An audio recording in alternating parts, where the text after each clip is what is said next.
I'm joined here now with author Stephanie LaVigne. Could you just give some background into yourself for people who may not know you? Well, I live in South Florida and I'm a fiction writer. Most people know me either from my mystery books, which write under my own name, or I have a pen name that I write romance under. And what really got you into writing?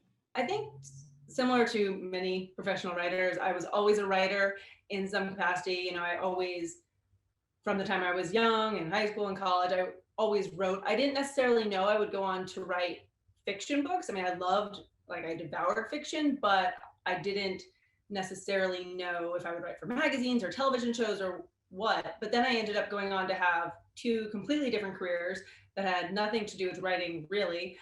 Sometimes I would write a magazine article to go along with my photography when I was a photographer. But I always knew I wanted to be a writer, and slowly I started realizing that was going to be writing books. But it took me a couple false starts until I finally said, okay, just sit down and do this and start becoming an author. And here I am. And what draws you to the mystery and romance genres? Mystery, I've always been a mystery minded person. I think, if a siren goes by, I'm like, what's happening? I'm not like outwardly nosy, but inside I'm like, what's happening? Something, trying to read a situation. I like puzzles and crosswords. And my mom was always a mystery reader. And I didn't realize that I also liked mysteries until I started realizing that I would listen to them because I do a lot of audiobooks and I always have. And I would just sort of find a series and just listen to, like, binge listen to them while I was working, while I was doing a project, while I was editing. And I was like, oh, I really like mystery books. And that was a long time ago. But I think when I sat down to finally write a novel, I have certain authors that I really like, and I thought, well, it'd be awesome to write something like them, which is more in the mystery genre.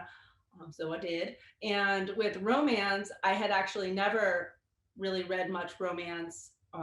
Definitely hadn't written much romance or any. A little bit for one job I had once, but my mother-in-law was always reading romance books, and so when I first started out, I said I'm going to write something for her. She was always around. She was living here at the time, and said, okay, well, it's great. You can tell me what you think, or how do you feel about this plot? And so it was really fun just sort of writing to an exact audience at first. And with your newest book, Headlines, Deadlines, and Lies, it was released in June. So where did the inspiration for that book come from? That one was a little bit of a departure from, I'd say, my upcoming mysteries to some degree. They're always kind of lighthearted and quirky and kind of funny, but this one was like mystery like because it doesn't start with a murder or a big event. Like, there was a lot going on in the world, and it just felt very heavy and intense. And when I sat down to write this, um, I wanted to see if I could write a story that didn't have to start with something like that, which is a little bit of a challenge because you have your built-in sort of inciting incident in a lot of mysteries, like you stumble on the scene of a murder or something. And so I was like, well, I don't want to do that. And this that was sort of the prompt, the challenge.